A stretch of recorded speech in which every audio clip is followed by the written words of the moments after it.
My name's Laura Esposito. I got connected to Hope in 2023.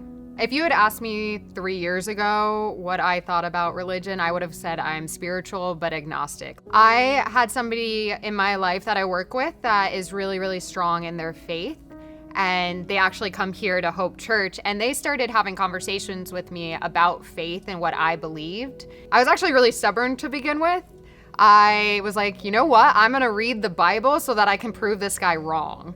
And in the process of reading the Bible and actually seeing who Jesus is and actually learning about the faith, and that is when I was like, maybe there's something more here that I want to learn more about.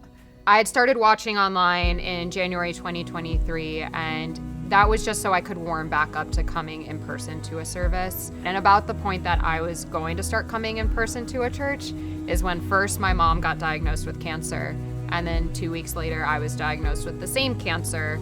That was like one of those moments that I think most people would have said, what God would do that to somebody that's on the precipice of really fully committing in with him.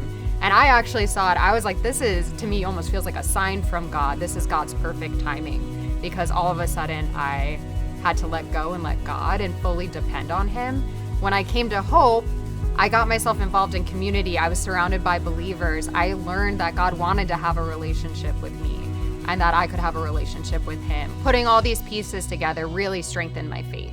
So I've been coming to Hope for 3 or 4 months. It was spontaneous baptism day. Pastor Scott gets up there and gives us this challenge for being baptized. I had heard it the year before too when I was listening online, and so when I heard it again, it really resonated with me. This is the time. I know I'm hearing from God. I feel convicted about this. I need to get baptized. And then I went outside and I stood outside for a little bit and didn't get baptized initially. I almost actually was disobedient and stood in the back and let everyone else finish getting baptized before I decided, no, I need to listen. I know I need to do this. I want to show my faith outwardly. And so I ran up and I was like, can I still go? And they rushed me through. I was the very last person to go that day, and I was baptized on Spontaneous Baptism Day 2024.